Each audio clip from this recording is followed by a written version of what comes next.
Let's see if we can find some good old-fashioned house music.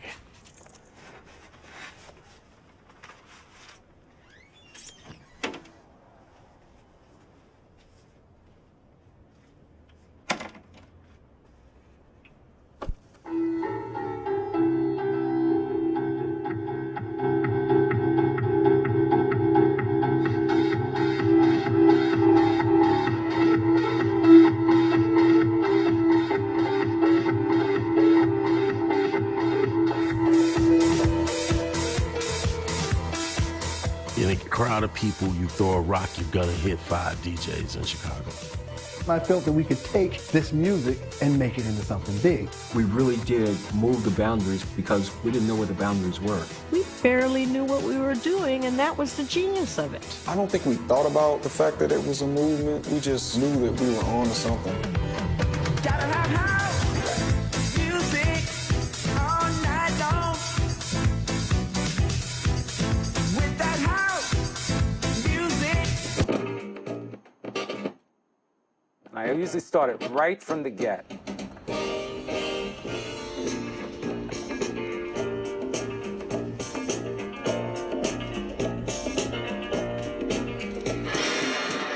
Someone's knocking at the door.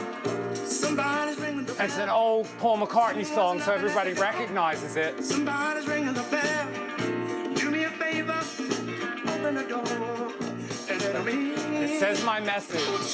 Let the people in, baby. It's 1970, and I had been going out dancing a little bit and collecting records. Louis Armstrong, Lord, And I'm at a party at my brother's house. And it's the most boring party, Snoresville, USA. Everyone's falling asleep. So I put on You're the One or something like that, and this girl comes out of the bedroom and says, "Hi, I'm Dale. I'm dating your brother. You like this music? I want to take you to a fabulous party." 647 Broadway, I'll never forget it. David Mancuso's loft. We go in this little hallway, open the door, and I move on to this dance floor. And as the record is playing, it comes to a peak, and these bright lights go on, and then everything goes off, and all I hear is this sound. This perfect sound. I knew in my soul, in my heart, in all my body, that that music was moving me to my core, and I knew it was gonna move a lot of people. And that was, for me, the beginning of dance music. The music is just a reflection of the culture. It's a microcosm of what's actually happening out in the world. People started to ask for their voices to be heard. The women's movement, the gay movement, Black Power movement, all these things started to cross-pollinate each other, and we became comrades. And it played itself out in nightclubs. The loft made you feel welcome, regardless of where you were coming from, if you were gay, straight, Black, white, Puerto Rican. It was the precursor, the template for those clubs that would follow. When the gallery opened, everybody showed up there. We went from having 80 to 100 people to having 600 people. An overnight success needs more staff, more food, more everything. I hired Frankie Knuckles, and he said to me, "I have this friend. His name is Larry Levan. I'd like to bring him." And I said, "We need 2 people on balloons. Fine, I trust your judgment." At 12 months, Larry started playing at the Continental Baths, and Frankie worked his lights. Larry took all the influences that he had, David at the loft, me at the gallery, and he was a great DJ right out of the box. And then 6 or 8 months later, Frankie took over for Larry at the Baths. He sounded and played just like Larry played. He didn't really have an identity as a DJ when he was in New York.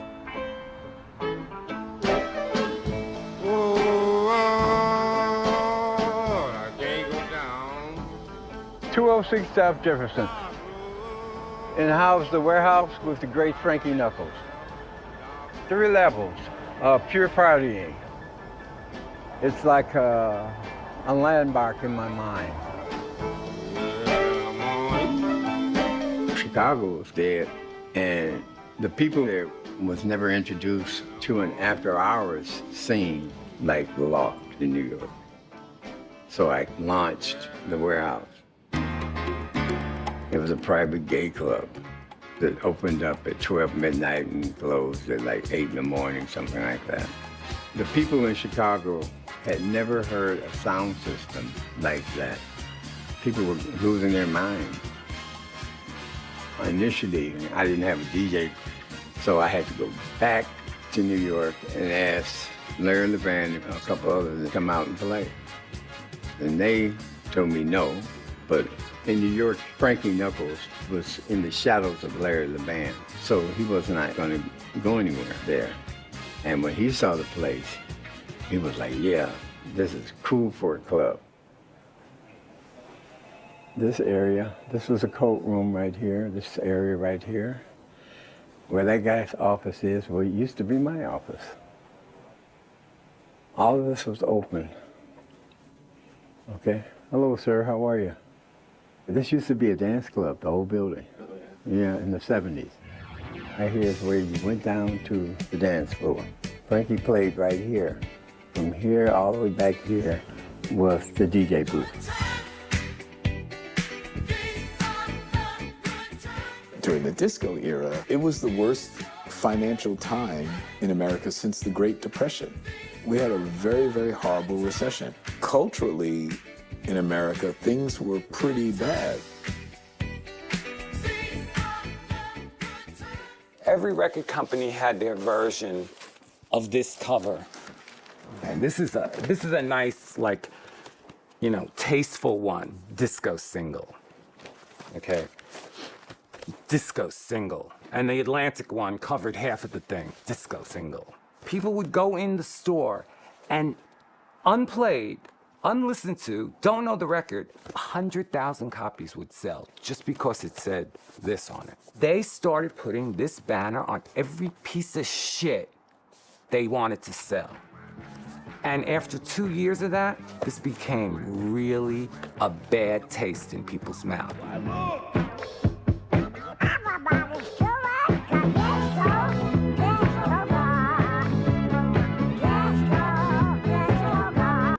It was billed as Teen Night at Comiskey Park for the twilight doubleheader between the Chicago White Sox and the Detroit Tigers. The feature attraction was a disco demolition between games. Local radio morning man Steve Dahl was the catalyst. He is anti-disco. Between games, Dahl was to finish by blowing up a box full of disco records, which the fans were to bring with them to the ballpark. But some 7,000 to 10,000 fans poured onto the field, setting bonfires and burning more disco records. By the time Chicago police were able to clear the field, the damage had been done. I was an usher, taking people to their seat at ball games while saving up money for my first synthesizer. Steve Dahl was on the radio saying that disco sucked. He was frustrated because he had been fired from DAI because they changed from a rock format to a disco format. I was on the ground at the front gate, and all of the records that were piling up at the gate weren't necessarily disco records. Most of them were just black records. The message was, well, if you're black or you're gay, then you're not one of us. You're not truly a Chicagoan. We didn't think that it was real. We just thought that people were having fun. But it played out in our lives in a very dramatic way. All of a sudden, there was sort of a them and us. And I think that us was strong because we went further underground. We went deeper. I remember the first time I saw you was at the Warehouse. Was it? You had on this taffeta skirt, maybe a pink top. Oh my God. Do you remember that? Heck no. I went to the Warehouse when I was 15 years old. There was this place on 63rd, and we used to always go, everybody went over there to get a phony Illinois state ID. Or you could just take somebody's random birth certificate. I was 16 years old, my first time going to the Warehouse. I had heard all kinds of rumors and things about, you know, being a gay club. But once you got into the music, none of that even mattered anymore. The Warehouse was a members-only club. They want people to go there and not bring any of that outside shit in. You know, no homophobia, no sexism towards women. Sound system at the warehouse was designed by Richard Long, one of the best sound designers in the world. You can go in the warehouse and you can experience the music. You can literally sit there, high or not, because the music will make you high. I stumbled into the warehouse by word of mouth. It wasn't like, oh, that's music and I'm gonna go dance to that. It was like, what is this? I've never experienced anything like this in my life.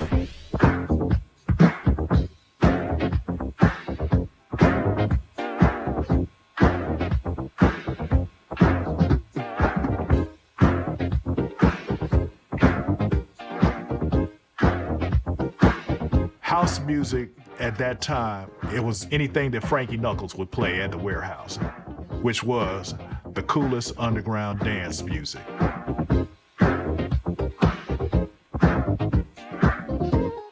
Some groups you wouldn't hear anywhere else except for the warehouse, which is what you would crave. Like, I only heard that song here.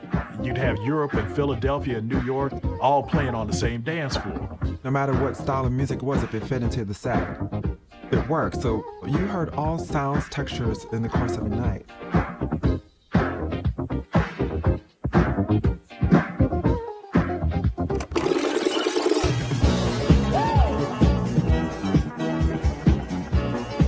Some of the records were too short, so Frankie would mess with them and have 2 copies and make them longer, and also like play the breakdown twice or play the best part a couple of times or skip the shitty part.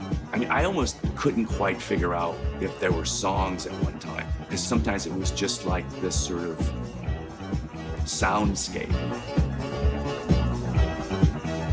One of the sound effects Frankie would do would be this train that gets louder and louder and louder, and until it comes by you and it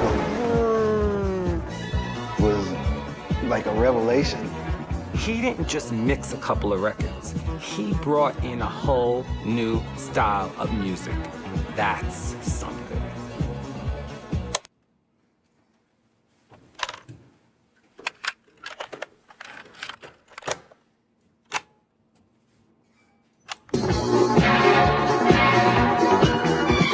Frankie would give out these tapes of his mixing.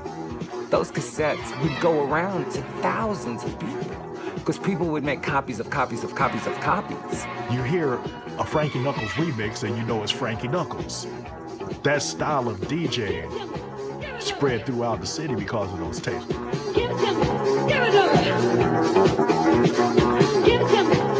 didn't have too many places to party because of the gang problem in Chicago. So we would prefer to sit at home between house parties and we would listen to Frankie tapes.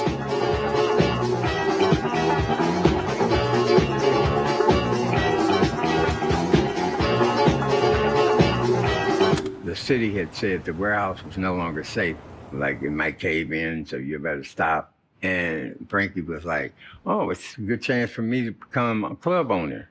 So that's when he opened up the club, the Power Plant. I didn't have a DJ, so I approached Ron Hardy. I got a new club for you, the Music Box. When I first went to the Music Box, I was about 16.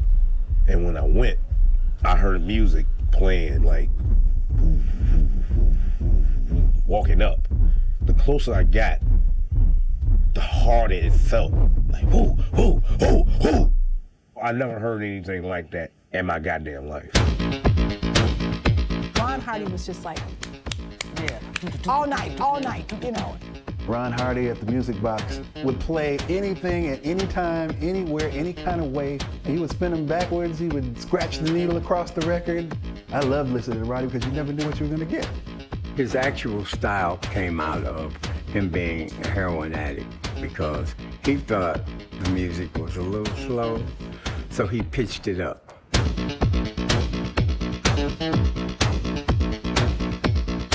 So as I remember the Music Box, it was in the lower Wacker Drive area, you know, an area that was loading docks.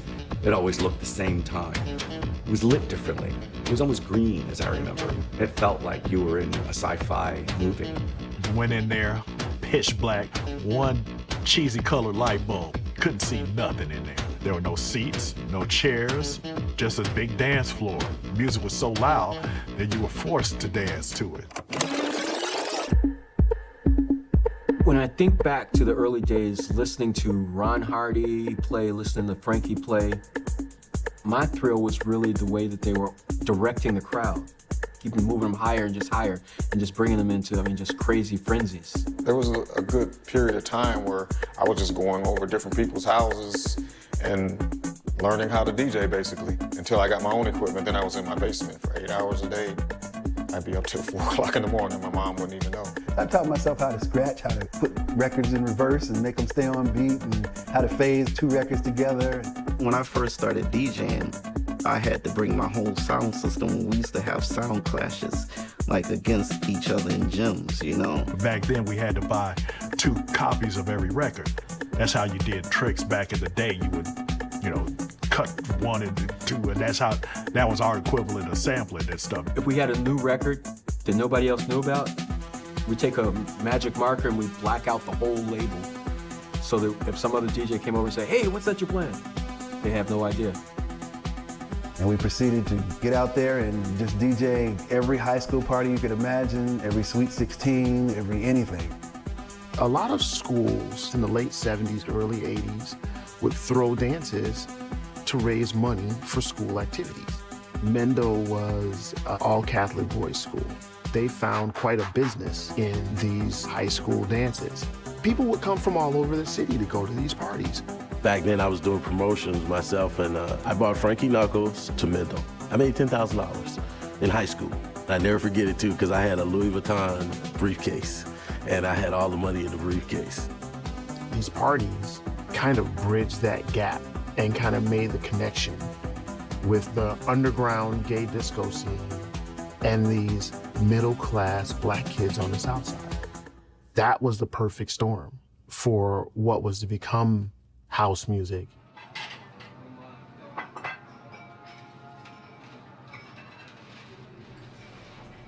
Jamie's record, Your Love, was like the anthem for years. Everybody wanted a copy of it. We were making cassettes, so somebody got lucky enough to get a reel-to-reel, and they made cassettes. And I actually pressed one up. I paid like $50 at Universal to make an acetate of it. That's how big that record was. Car blasting, going down Rush Street, all the places down. Everybody's car doors, windows down, blasting it. I mean, no wonder it was kind of the catalyst for the beginning of this whole thing. Everyone has a different opinion of where house came from and who started it. Back around '84, it started to mold into a particular sound. It started to be a particular pattern that you start hearing, and then it got labeled house music.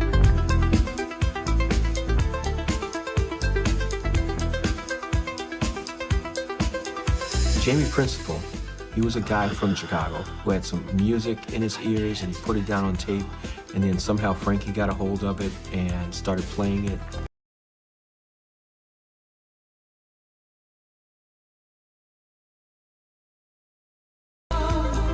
It became a cassette tape that was passed around because Frankie played it at the warehouse and everybody heard it there.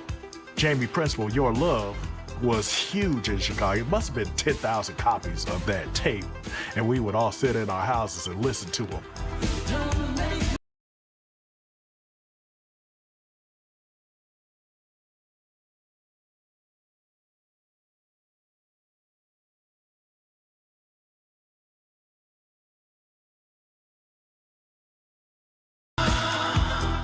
I thought he was European.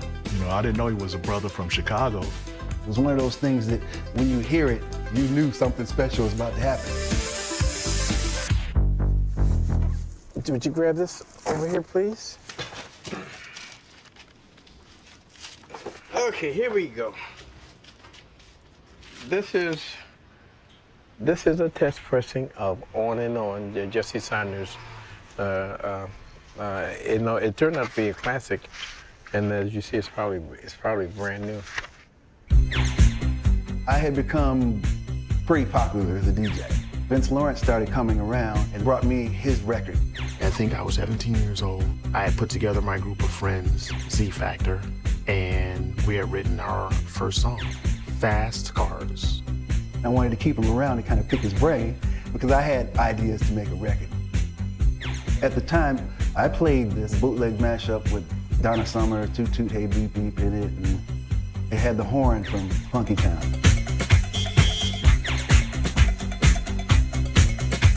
It had such a mesmerizing groove that I thought it would be perfect to be kind of a signature song for me. But somebody stole my records, and that was one of them. And it pissed me off so much that I decided that I was gonna make my own version. So Vince Lawrence and I are in my bedroom, which at the time was our studio. I have my 4-track recorder, my Poly 61, and an 808. Roland said that the 808 was designed as a practice device, but for us, you know, this was the beginning. We just really wanted to make a record that would move people the way the best parts of the best songs move people at those parties.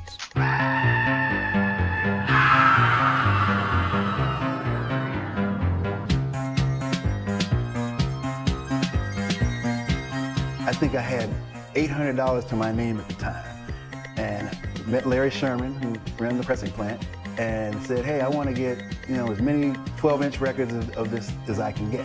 So we started pressing. We learned the pressing process. We'd be at the plant, packaging them ourselves, picking them up and just taking them to the stores and selling them. It started snowballing so much that we had to come down here to this basement, and we formulated it like a business. And I remember standing right here when they did the ABC TV News interview, and I first told them that I wanted to be the next Motown and Berry Gordy at Just Say Records. We went from store to store to store like a paper route. And we might have sold 10 or 12,000 records that first week. I said, fuck parties, we're in the record business now. I felt that we could take this music and make it into something big.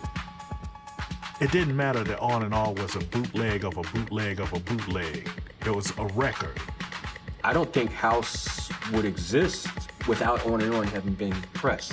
Before that, I don't think any of us ever dreamed that we could make a record at home. The entire city woke up and started making records. Everybody started doing it.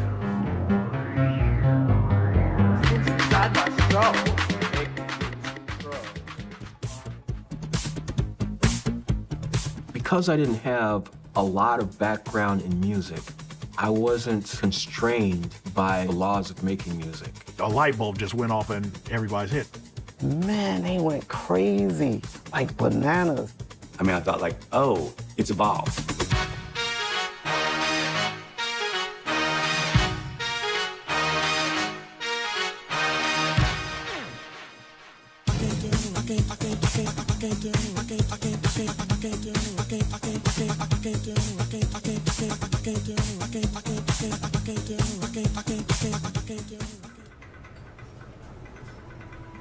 Wow, that was quick. That was quick. Let's see if it's as good as it used to be. My first drum machine, I don't know if it counts, but as a drum machine, but it was a Casio. The little Casio tone? The one that goes. That's the only beat it did. And I was like, let me get a Dr. Rhythm. That was the next one. I just kept graduating. Then I borrowed Jesse's drum machine sometimes. I used Jesse's 808 on the whole Jack tracks. Oh, okay. Did you know Vince had loaned that to me? No, I had no idea. Right. Is this the first time hearing of that? Yes. Oh, okay. But hey, my 808 created some of the best records to come out of Chicago, That's so I'm true. good with that. There you go. Your 808 was at the beginning of house music.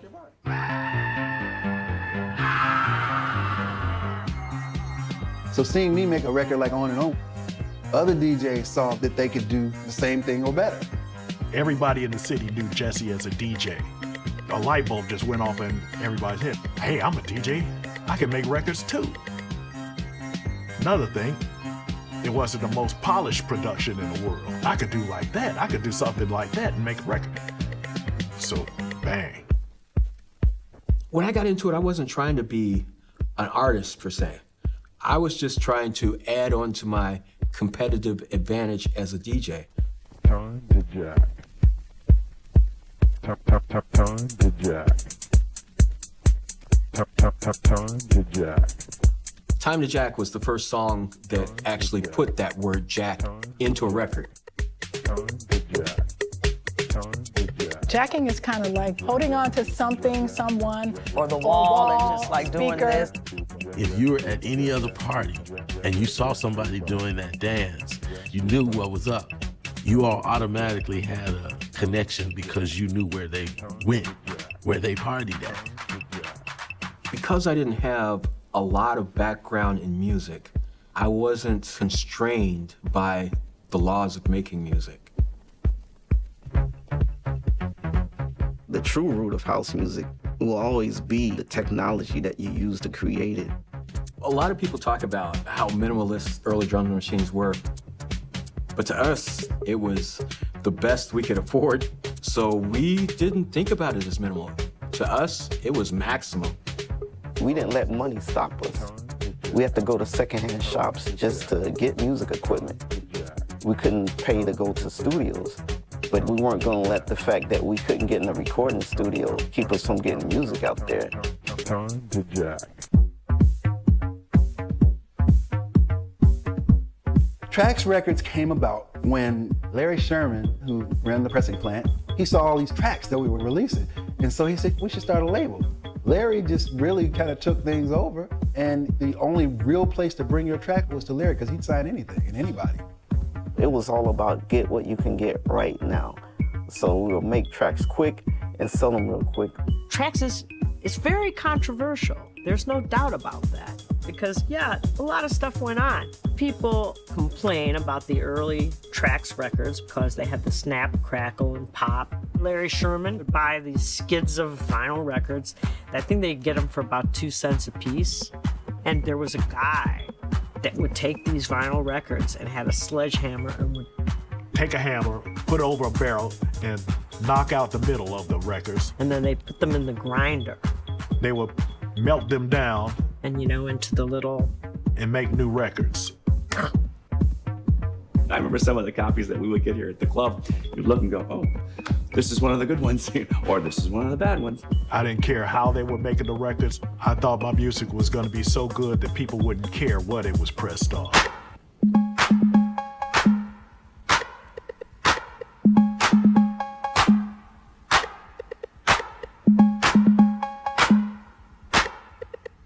I worked the graveyard shift at the post office. The hours were 12 midnight to 8:30 a.m. So that's party hours are out of the question.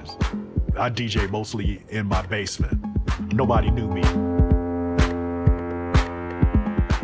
We recorded Move Your Body on a Roland 707 drum machine, a Roland JX8P keyboard, and a Prophet 2000 keyboard. And that was it. I was going for Elton John's vibe because Elton John sounded like he was a piano player from church back in the day. I mean, he would jam.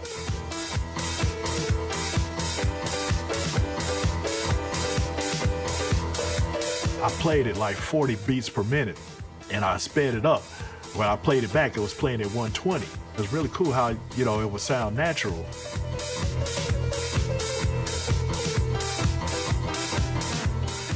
After a period of time, someone began to do something a little more musical.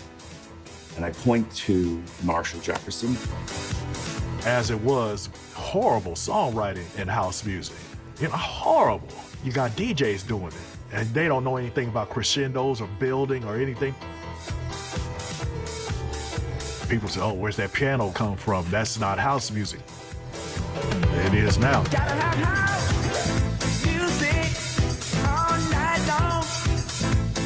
When you went on the dance floor, people were like in frenzy over this music. There used to be a giant armory at the end of Lakeshore Drive downtown, and we would pack that place. An armory would be packed with house heads.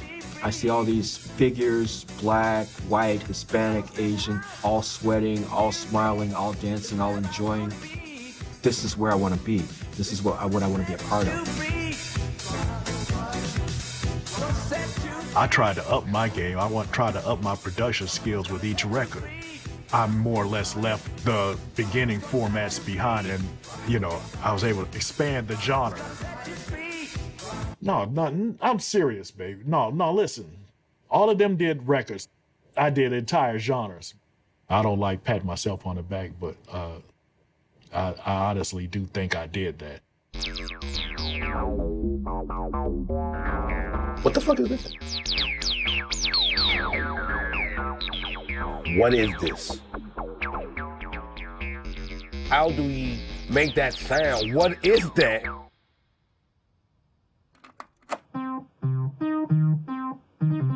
The original intent of the Roland TB-303 bass line was to be an accompaniment to a piano or a keyboard player. In fact, they advertised it and promoted it with jazz musician and pianist Oscar Peterson. It shows him sitting there with the 303 and the 606, but it was never meant to record with.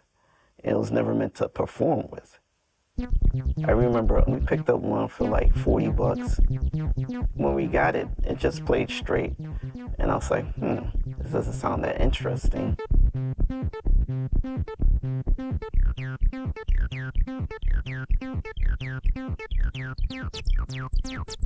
I decided to just start turning the knobs to it just to see what that could do. And then next thing you know, it became a jam session.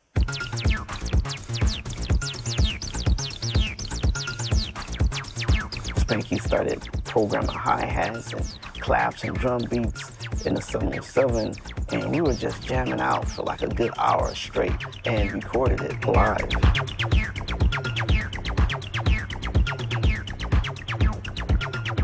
And we just looked at each other and said, wow, that was crazy. And I remember saying, yeah, but who would play it? And Spanky said, only one person would play this, Ron Hardy.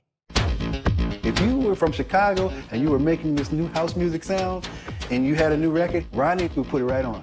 Ron Hardy definitely influenced us to try different things in our music that we wouldn't normally try. What if I bring in the hi-hat right there, and what if I do a crazy hi-hat that just goes and it has a flange on it? We would almost be like, man, would Ron like that? So we went to the music box and told the bouncer or whatever what we wanted to do, and Ron let us come in. When he listened to the tape, we were looking for some type of emotion, but he just sat there thinking. Then he looked up, he said, when can I get a copy? And so he played it like really early in the night when he used to test out music. People kind of like just looked at each other and like, what is this? But then he played it 4 times. Man, they went crazy. Like bananas. This guy was on his back, kicking his legs up in the air. People were just going nuts. And it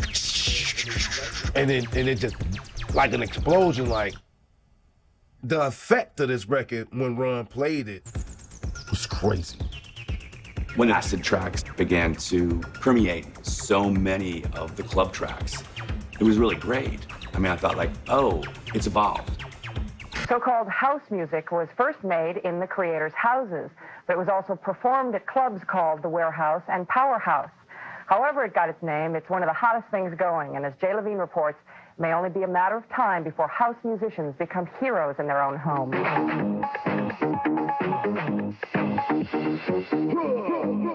They started playing house music at this Michigan Avenue hotel and health club last summer, and they've been packing them in ever since. It's the first time house has escaped the South Side dance clubs or North Side juice bars for a more upscale audience, though it's still a long way from sweeping the city.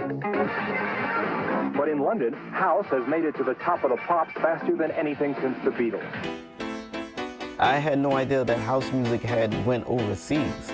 I mean, to me, London was just a place on a map. Record Mirror came over and interviewed me, and I asked the guy, there's a lot of black people over there in the house music? And he was like, well, not really. He said the scene is mostly Caucasian. And I was like, white people like house music?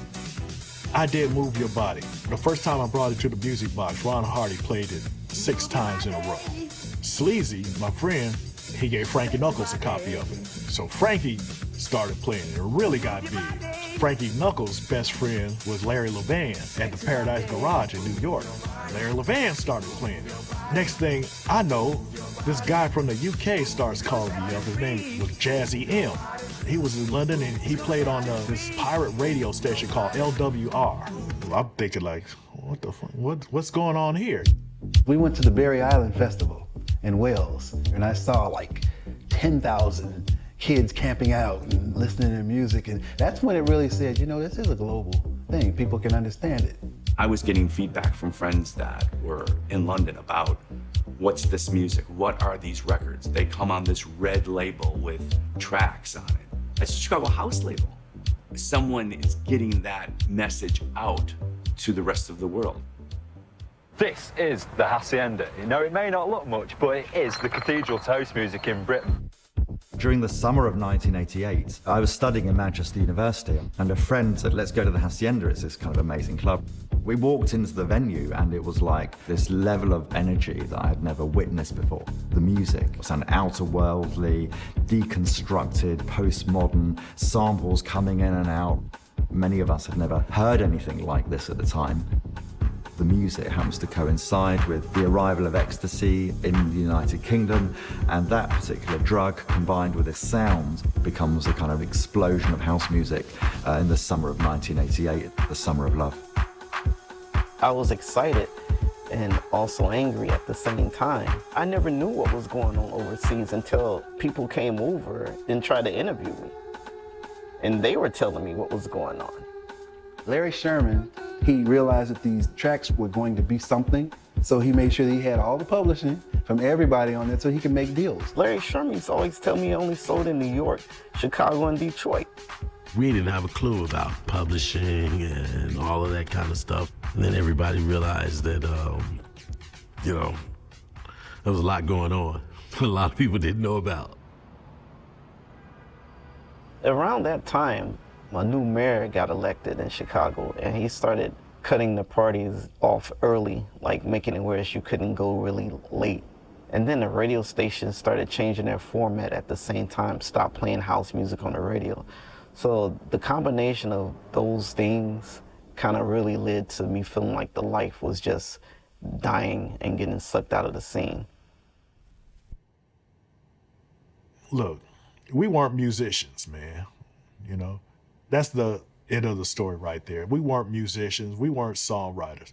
We did what we did. You know, we did extremely good for our talent level. But overall, I don't think we had the musical talent to progress to that next level. Other people took it to the next level, you know, briefly, but I don't think the songwriting was there. We were focused on the groove. We had great grooves, so. And that's what we did.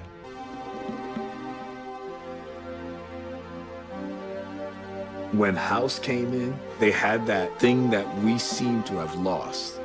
We got caught up in the commerciality of it. But people, they don't really care how you make it. They just want it to move them.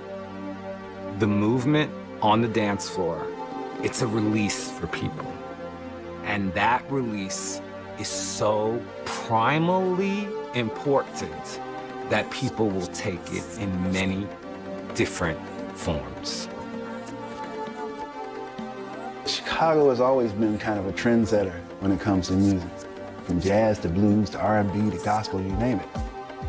All we wanted to do was dance. So anything that would make you get up and shake your ass is what we would play. And that inspired people to want to go on and do their own tracks.